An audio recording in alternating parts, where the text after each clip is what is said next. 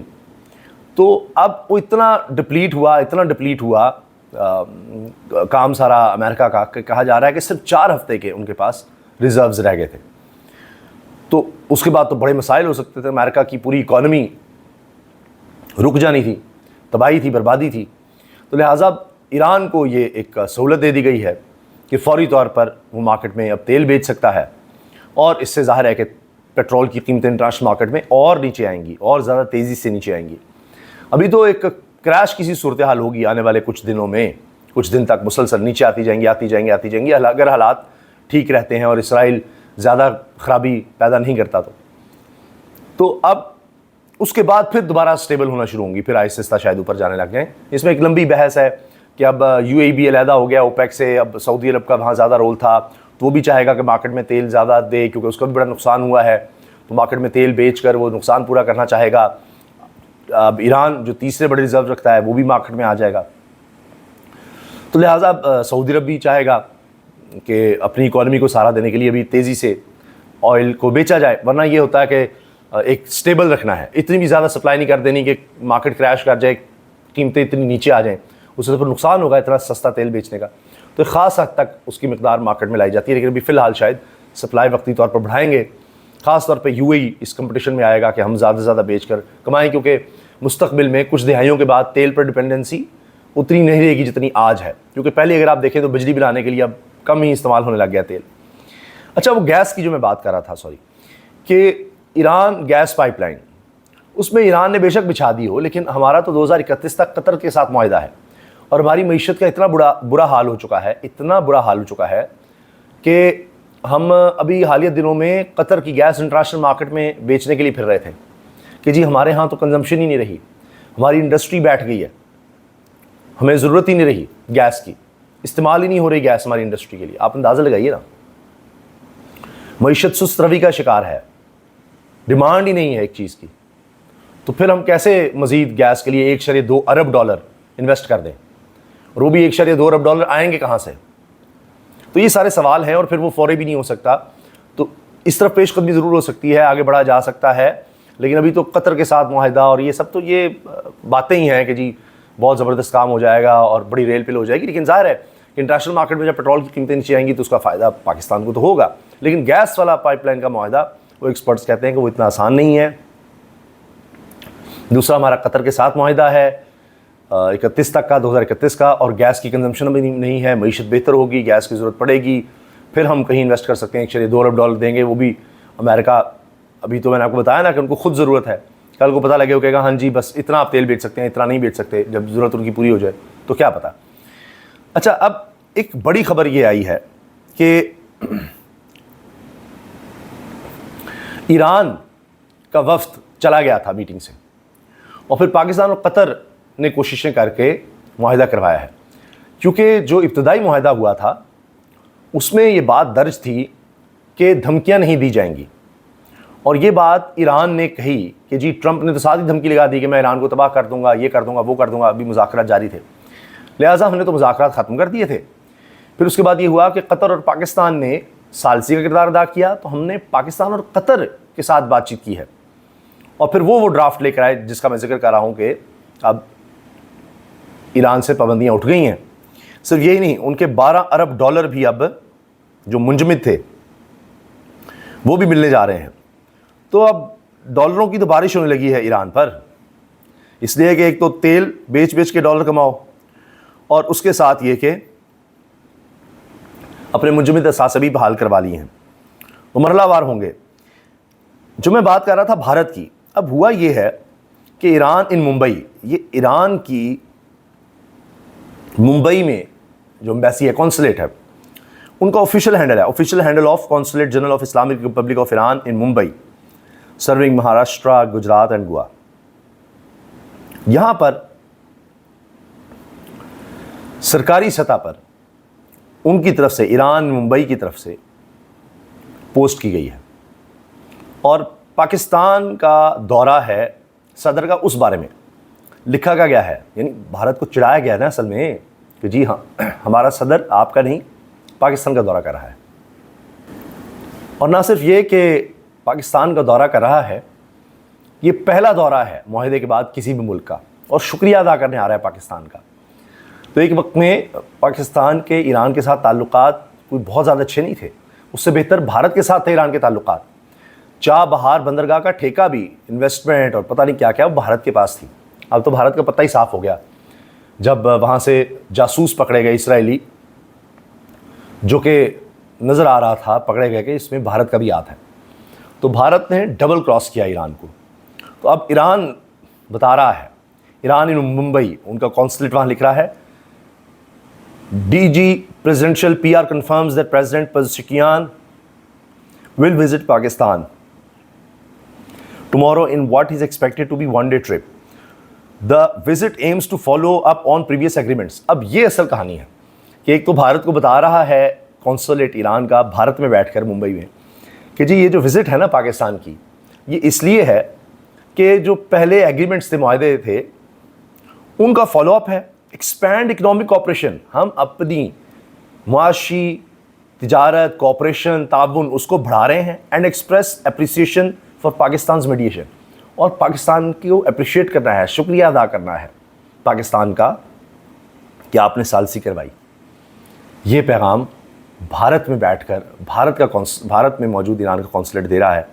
تو آپ سمجھ جائیے کہ کیا گیم کی ہے ایران نے. بتا دیا ہے کہ جی تم ہمارے ساتھ نہیں دیا تو اب پچھتاؤ گے. تو ظاہر ہے کہ آگے اب اگر اکنامک کوآپریشن ہے, اس میں دیکھنا ہوگا کہ پاکستان کس طرح سے کردار ادا کر سکتا ہے. ریبلڈنگ میں ایران میں بہت زیادہ تباہی ہوئی ہے, اس میں پھر دو طرفہ تجارت کی بات ہو رہی ہے, ایک طویل بارڈر ہے افغانستان سے آگے ایران اور پاکستان کا. پھر اس کے ساتھ ساتھ افغانستان پر پریشر ڈالنے کے لیے بھی ایران سے تعلقات ہمارے اچھے ہونے چاہیے. اور ابھی یہ کہا جا رہا ہے بارڈر میں مارکیٹ بھی ایک کریٹ ہونے والی ہے کہ جہاں دونوں طرف کے تاجر آ کر, یعنی ایران میں جو سامان سستا ہے وہ پاکستان بیچا جائے, اور پاکستان میں جو سامان سستا ہے وہ ایران کو بیچا جائے. تو وہاں ایک مارکیٹ بھی بارڈر میں کریٹ کرنے کی بات ہو رہی ہے.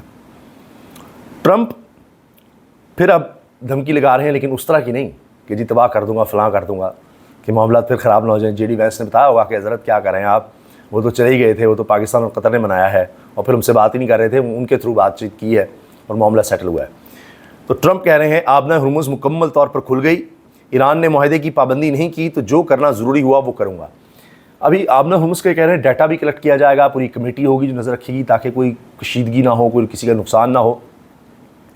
تو اس طرف سے اب چیزیں کہی جا رہی ہیں کہ سیٹل ہو گئی ہیں, آبنہ ہرمز مکمل طور پر کھل گئی ہے. ایران نے ایٹمی توانائی ایجنسی کے معائنہ کاروں کی دوبارہ تعیناتی پر اتفاق کر لیا, JD وینس یہ کہہ رہے ہیں. لیکن اس میں وزیر اعظم اسحاق ڈار نے کہا ہے کہ ایران یورینیم باہر بھیجنے کی بجائے اس کی افزودگی کی سطح کم کر دے گا. یہ معاہدہ ہوا ہے کہ یورینیم افزودہ کرنا وہ سلو کر دے گا. وہ تو پہلے کہتے ہیں جی ہم نے ایٹم بم نہیں بنانا, ہم نے انرجی کے لیے کرنا ہے, لیکن اس کو بھی اب وہ سلو ڈاؤن کر دیں گے. اس کے علاوہ اسحاق ڈار صاحب نے انٹرویو دیتے ہوئے یہ بھی کہا ہے کہ ہماری انڈرسٹینڈنگ یہ ہے کہ آبنہ ہرمز سے جہاز 60 روز تک بغیر کسی ٹیرف کے گزر سکتے ہیں. جہازوں کو صرف سٹینڈرڈ نیویگیشن یا سروس فیس دینا ہوگی جو ہوتی ہے. اس کے علاوہ اسحاق ڈار صاحب نے بھی کہا ہے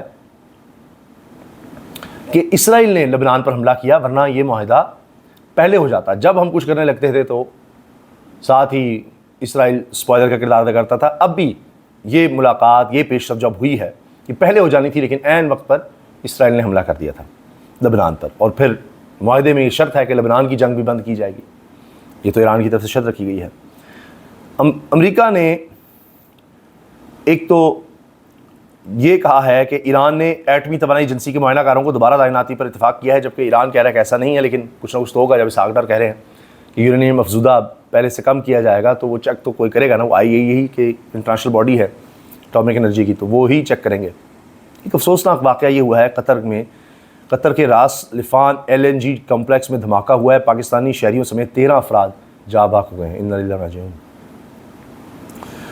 بھارت اور متحدہ عرب امارات کے درمیان برہموس میزائل کی فروخت پر بات چیت جاری ہے, خبر ایجنسی کہہ رہی ہے. اچھا, اب یہ UAE کی بھارت سے قربتیں نسبتاً بڑھ رہی ہیں. اچھا, میرا تجزیہ یہ ہے کہ آنے والے دنوں میں شاید کہیں نہ کہیں UAE کو ریلائز ہوگا کہ پاکستان جس طرح سعودی عرب کے ساتھ معاہدہ کر چکا ہے، تو پاکستان سیکورٹی پرووائڈ کرنے کے لیے زیادہ ریلائبل ہے، زیادہ بہتر ہے. پاکستان کی ٹیکنالوجی بھی ہر لحاظ سے بھارت سے زیادہ بہتر ہے. بہرحال ابھی وہ بھارت کے ساتھ معاہدہ کر رہے ہیں، دیکھتے ہیں آگے کیا ہوتا ہے. ورنہ ہمارے چاہے جہاز ہوں، میزائل ہوں، وہ کہیں زیادہ بہتر ہیں بھارت سے ہر لحاظ سے، اور ہم نے پروو بھی کیا ہے حالیہ جنگ میں. تو اب اس وقت پوری دنیا میں بحث یہ چل رہی ہے کون جیتا کون ہارا اس جنگ میں. تو بات یہ ہوتی ہے کہ کس نے کیا مقاصد حاصل کیے. امریکہ رجیم چینج کرنا چاہتا تھا، اس طرح تو نہیں ہوئی، وہی نظام ہے. نقصان بہت ہوا ایران کا، کوئی شک نہیں ہے. ان کے سپریم لیڈر کو مار دیا گیا، ان کی اولاد کو مار دیا گیا. ان کے بیٹے اب سپریم لیڈر بنے ہیں، لیکن کہا گیا کہ وہ بھی زخمی ہیں، شدید زخمی، ابھی بھی ان کا علاج چل رہا ہے. اور اس کے علاوہ ان کے آرمی چیف کو ٹارگٹ کیا گیا، کئی سیاسی شخصیات کو کیا گیا، سائنسدانوں کو کیا گیا. بہت نقصان ہوا. اس کے علاوہ ان کا نیوکلیئر پروگرام کا، بلڈنگز کا، انفراسٹرکچر کا، معیشت کا کوئی شک نہیں. لیکن جس کو رجیم چینج کہیں کہ وہاں اس طرح کی حکومت آ جائے جو اسرائیل یا امریکہ کو سوٹ کرتی ہے، وہ نہیں ہو سکا. ان کی میزائل ٹیکنالوجی ختم نہیں ہو سکی، ان کا نیوکلیئر پروگرام ختم نہیں ہو سکا. اسی لیے تو کہہ رہے ہیں نا، اچھا یورینیم کو افزودہ کرنا آپ کم کر دیں. پھر آپ نے ہرمز، وہ تو پہلے کبھی تھا ہی نہیں ٹیبل پر، اب ایران نے اس پر اپنا کنٹرول ثابت کر دیا. ورنہ تو کئی دفعہ ٹرمپ نے کہا ہم تباہ کر دیں گے، برباد کر دیں گے، ہم آ رہے ہیں، ہم فلاں ان کے جزیرے پر قبضہ کر لیں گے، یہ کر لیں گے، وہ کر لیں گے. کچھ بھی نہیں ہو سکا.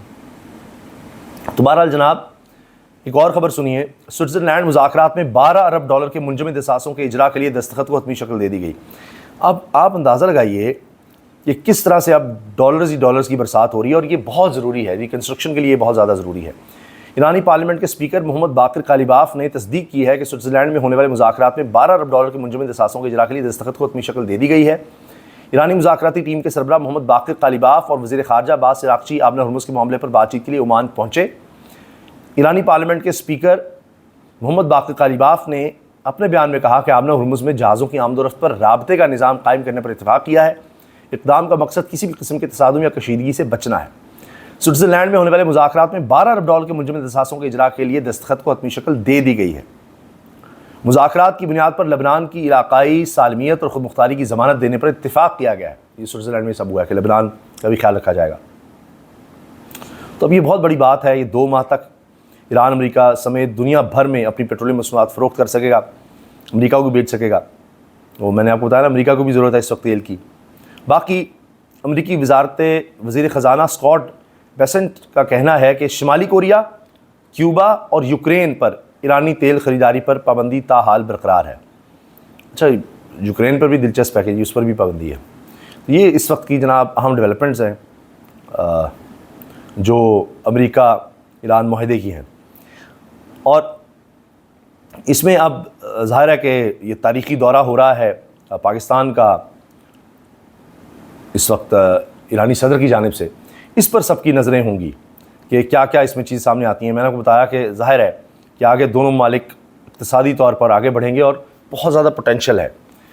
پاکستان کی ایکسپورٹس یعنی خاص طور پر ہم دیکھیں وہ ایران میں اب جانا بڑھ سکتی ہیں، کیونکہ اب وہ جنگ جب ختم ہوئی ہے پھر ڈالرز آ جائیں گے ایران کے پاس، ان کے منجمد اثاث سے، پھر تیل کی فروخت سے ڈالرز آئیں گے. تو اس کے ذریعے ایران اپنے تباہ انفراسٹرکچر کو، اپنی اکانومی کو بہتر کرنے کے لیے ظاہر ہے وہ ڈالرز کا استعمال کرے گا.